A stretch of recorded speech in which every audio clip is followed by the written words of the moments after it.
Hi friends, welcome back to our channel. Friends, ఈ యొక్క notification వచ్చేసి మనకి అఫీషియల్గా రిలీజ్ కావడం జరిగింది. మనకి ట్రైనింగ్ ఇచ్చి జాబ్ అయితే గవర్నమెంట్ జాబ్ అయితే ఇవ్వడం జరుగుతుంది అనమాట.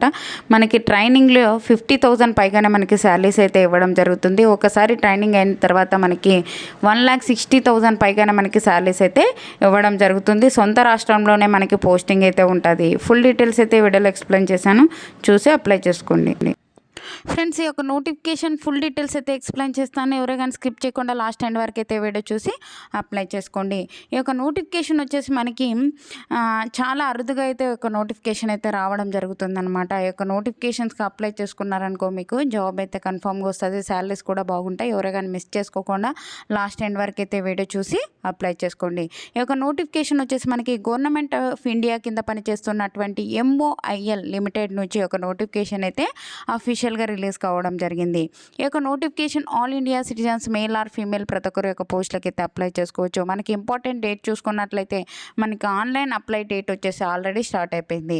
ఓకేనా? ఎప్పటి నుంచి స్టార్ట్ అయిపోయిందంటే March 1 నుంచి అయితే స్టార్ట్ అయిపోయింది. లాస్ట్ డేట్ వచ్చేసి మనకి March 21 వరకు అయితే ఉంది. ఆ లోపల అయితే ఒక పోస్టులకి అయితే ఆన్లైన్ విధానం ద్వారా అయితే అప్లై చేసుకోవచ్చు. వెబ్సైట్ ఇక్కడ ఇచ్చారు కదండి, ఈ యొక్క వెబ్సైట్ని విజిట్ చేసి మనకు ఆన్లైన్ విధానం ద్వారా అయితే ఒక పోస్టులకి అయితే అప్లై చేసుకోవచ్చు అనమాట.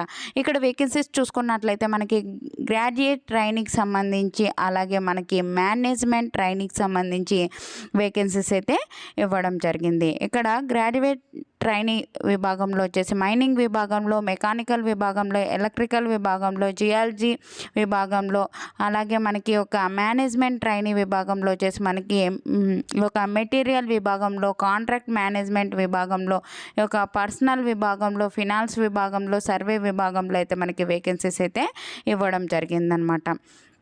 ఇక్కడ చూసుకున్నట్లయితే గ్రాడ్యుయేట్ ట్రైనింగ్ మైనింగ్ విభాగం ఈ యొక్క పోస్టులకి అయితే నేను ఎక్స్ప్లెయిన్ చేయడం లేదు, ఎందుకంటే ఎక్స్పీరియన్స్ అడిగారు కాబట్టి. మీకు ఎక్స్పీరియన్స్ ఉన్నట్లయితే ఆ పోస్టులకు కూడా చూసి అప్లై చేసుకోండి. ఈ యొక్క పోస్ట్కి అయితే నేను ఎక్స్ప్లెయిన్ చేయలేదు. నెక్స్ట్ చూసుకున్నట్లయితే మనకి ఒక మెకానికల్ విభాగంలో వచ్చేసి మనకి వేకెన్సీస్ అయితే ఇవ్వడం జరిగింది. ఈ యొక్క పోస్టులకు అప్లై చేసుకోవాలి అంటే మనకి బీటెక్ అయితే మనకి చేసి ఉండాలి, BE బీటెక్ చేసి ఉండాలి. అలాగే మనకి ఈ యొక్క 60% మార్క్స్తో పాస్ అయినట్లయితే మనకి ఒక ఎలక్ట్రికల్ విభాగం పోస్టులకి అయితే అప్లై చేసుకోవచ్చు. జియాలజీ విభాగంలో ఈ యొక్క పోస్టులకు అప్లై చేసుకోవాలి అంటే పోస్ట్ గ్రాడ్యుయేట్ చేసి అంటే PG చేసి ఉండాలి. 60% మార్క్స్తో ఒక PG చేసినట్లయితే ఒక పోస్టులకి అయితే అప్లై చేసుకోవచ్చు. ఎలక్ట్రికల్ విభాగంలో కూడా మనకి సేమ్ అనమాట. ఈ యొక్క సంబంధిత విభాగాల్లో బీటెక్ చేసిన ప్రతి ఒక్కరు యొక్క పోస్టులకి అయితే అప్లై చేసుకోవచ్చు. మనకి నెక్స్ట్ వచ్చేసి ఒక మేనేజ్మెంట్ ట్రైనింగ్ విభాగంలో, అలాగే మనకి ఒక కెమికల్ మెటరాలజీ సంబంధించి మనకి వేకెన్సీస్ అయితే ఇవ్వడం జరిగింది. బీటెక్కి సంబంధించి ఒక కెమికల్ ఇంజనీరింగ్ సంబంధించి 60% మార్క్స్తో పాస్ అయినట్లయితే ఒక పోస్టులకి అయితే అప్లై చేసుకోవచ్చు. మనకి ఎడ్యుకేషన్ క్వాలిఫికేషన్ సంబంధించి డీటెయిల్ అయితే పూర్తిగా అయితే ఇవ్వడం జరిగింది. ఈ యొక్క మెటీరియల్స్ విభాగంలో ఈ యొక్క పోస్టులకు అప్లై చేసుకోవాలి అంటే మనకి MBA చేసిన ఈ యొక్క పోస్టులకి అయితే అప్లై చేసుకోవచ్చు. అలాగే పోస్ట్ గ్రాడ్యుయేట్ డిప్లొమా 2 years చేసిన ఈ యొక్క పోస్టులకి అయితే అప్లై చేసుకోవచ్చు అనమాట. ఈ యొక్క పోస్టులన్నిటికీ మనకి బీటెక్ చేసిన ప్రతి ఒక్కరు యొక్క పోస్టులకి అయితే అప్లై చేసుకోవచ్చు. MBA చేసిన, బీటెక్ చేసిన యొక్క పోస్టులకి అయితే అప్లై చేసుకోవచ్చు. ఈ యొక్క నోటిఫికేషన్ లింక్ అయితే డిస్క్రిప్షన్లో ఇస్తాను, అక్కడికి వెళ్ళి చూసుకొని మీరు ఎవరైతే అర్హులో వాళ్ళైతే కన్ఫామ్గా అప్లై చేసుకోండి. ఎందుకంటే మనకి మంచి శాలరీస్ అయితే ఇవ్వడం జరుగుతుందన్నమాట.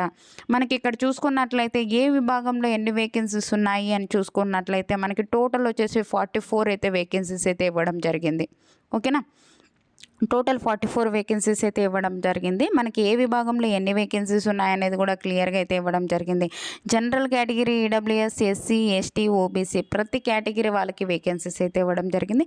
జనరల్ కేటగిరీలో 25 అయితే వేకెన్సీస్ ఉన్నాయి. EWS 4, అలాగే SC వాళ్ళకి 6, ST వాళ్ళకి 2, అలాగే OBC వాళ్ళకి 7 అయితే వేకెన్సీస్ అయితే ఇవ్వడం జరిగింది. అన్ని కేటగిరీ వాళ్ళకి వేకెన్సీస్ అయితే ఇవ్వడం జరిగింది. మనకి సెలక్షన్ ప్రాసెస్ ఎలా ఉంటుంది అంటే ఒకే ఒక కంప్యూటర్ బేస్డ్ టెస్ట్ అయితే మనకి కండక్ట్ చేయడం జరుగుతుందన్నమాట.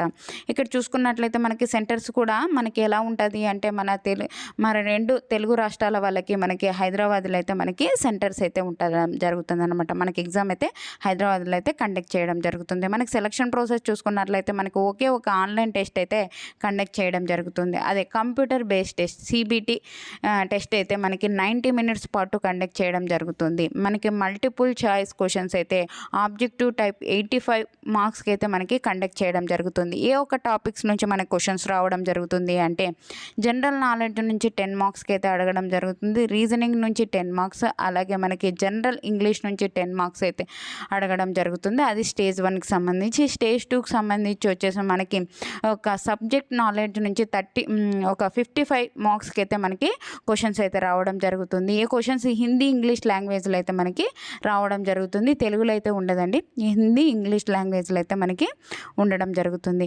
ఈ యొక్క కంప్యూటర్ బేస్డ్ టెస్ట్ కండక్ట్ చేయడం జరుగుతుంది. ఈ యొక్క కంప్యూటర్ బేస్డ్ టెస్ట్లో మనకి ఒక క్వాలిఫైయింగ్ మార్క్స్ కూడా ఇవ్వడం జరిగింది. SC ST physical handicapped OBC వాళ్ళకైతే 40% అయితే తెచ్చుకోవాలి. జనరల్ కేటగిరీ EWS వాళ్ళైతే 50% అయితే తెచ్చుకోవాలనే ఒక నోటిఫికేషన్లోనే మనకి క్లియర్గా అయితే ఇవ్వడం జరిగింది. ఈ యొక్క కంప్యూటర్ బేస్డ్ టెస్ట్ కండక్ట్ చేసిన తర్వాత దాంట్లో వచ్చిన 1:6 రేషియో ప్రకారం మెరిట్ తీసి మనకి సెలక్షన్ అయితే చేయడం జరుగుతుంది. దాని తర్వాత మనకి పర్సనల్ ఇంటర్వ్యూ అయితే కండక్ట్ చేయడం జరుగుతుంది. దాని తర్వాత మనకి డాక్యుమెంట్ వెరిఫికేషన్ చేసి మనకి జాబ్ అయితే ఇవ్వడం జరుగుతుందన్నమాట. ఇక్కడ అప్లికేషన్ ఫీజు చూసుకున్నట్లయితే SC ST physical handicapped ex service మ్యాన్కి అయితే ఎటువంటి ఫీజు అయితే లేదు, ఫ్రీగా అయితే అప్లై చేసుకోవచ్చు. జనరల్ కేటగిరీ EWS OBC వాళ్ళైతే 590 రూపీస్ పే చేసి ఆన్లైన్ విధానం ద్వారా అయితే అప్లై చేసుకోవాల్సి ఉంటుంది అనమాట. మనకి ఏజ్ లిమిట్ చూసుకున్నట్లయితే 21/3/2024 నాటికి మనకి 18 నుంచి 30 ఇయర్స్ వరకు ఉన్న ప్రతి ఒక్కరు అప్లై చేసుకోవచ్చు. SC ST వాళ్ళకైతే 5 ఇయర్స్ అయితే ఏజ్ రిలాక్సేషన్స్, అలాగే OBC వాళ్ళకి 3 ఇయర్స్ అయితే ఏజ్ రిలాక్సేషన్స్ అయితే అప్లికబుల్ అయితే ఉండడం జరుగుతుందన్నమాట. ఈ యొక్క పోస్టులకు సంబంధించి మనకి శాలరీస్ విషయానికి చూసుకున్నట్లయితే మనకి 1 ఇయర్ అయితే ట్రైనింగ్ ఇవ్వడం జరుగుతుందని ఒక తంబైల్లోనే చూసింటారు కదండి. ఈ యొక్క 1 ఇయర్ పాటు మనకి ట్రైనింగ్ అయితే ఇవ్వడం జరుగుతుంది. ట్రైనింగ్లో మనకి శాలరీస్ ఎంత ఇస్తారు అంటే 50,000 అయితే పే చేయడం జరుగుతుందండి. 50,000 మనకి ట్రైనింగ్లో పే చేయడం జరుగుతుంది. దాని తర్వాత మనకి ఒక ట్రైనింగ్ తర్వాత మనకి 1 lakh పైగానే మనకి శాలరీస్ అయితే ఇవ్వడం జరుగుతుంది. మనకి అన్ని రకాల అలవెన్సెస్తో పాటు 1,60,000 పైగానే మనకి శాలరీస్ అయితే మంత్లీ ఉంటాయన్నమాట. ఓకేనా. మనకి ఒక పోస్టింగ్ కూడా మనకి ఆల్ ఓవర్ ఇండియా ఎక్కడైనా మనకి ట్రాన్స్ఫర్ అయితే చేసుకునే విధానం కూడా ఇవ్వడం జరిగిందనమాట. ఓకేనా. దీనికి సంబంధించి ఎలా అప్లై చేసుకోవాలి అనేది కూడా ఫుల్ డీటెయిల్స్ అయితే ఒక నోటిఫికేషన్లోనే మనకి క్లియర్గా అయితే ఇవ్వడం జరిగింది. మీకు ఈ వీడియో నచ్చినట్లయితే కంపల్సరీగా లైక్ చేయండి. మీరు లైక్ చేయడం వల్ల నేను మరికొన్ని వీడియోస్ చేయడానికి నాకు హెల్పింగ్ అయితే ఉంటుంది. ఎవరు కానీ స్కిప్ చేయకుండా ఎండ్ వరకు అయితే చూసి అప్లై చేసుకోండి. ఓకేనా. మంచి నోటిఫికేషన్ అని చెప్పుకోవచ్చు. మీకు జాబ్ రావాలని మనస్ఫూర్తిగా అయితే కోరుకుంటున్నాను. అలాగే మీరు ఒక లైక్ చేసినట్లయితే నేను మరికొన్ని వీడియోస్ చేయడానికి నాకు కూడా ఎంకరేజ్మెంట్గా అయితే ఉంటుంది. ఓన్లీ చూస్తున్నారు కానీ లైక్ అయితే చేయడం లేదు. లైక్ చేయండి. ఓకేనా. అలాగే వాట్సాప్ ఛానల్ లింక్ అయితే డిస్క్రిప్షన్లో ఇచ్చానండి. అందులో జాయిన్ అయినట్లయితే నేను చేసే ప్రతి ఒక్క వీడియో మీకు అయితే అందుతుంది. ఓకేనా. థ్యాంక్ యూ అండి. Thank you for watching. Have a nice day.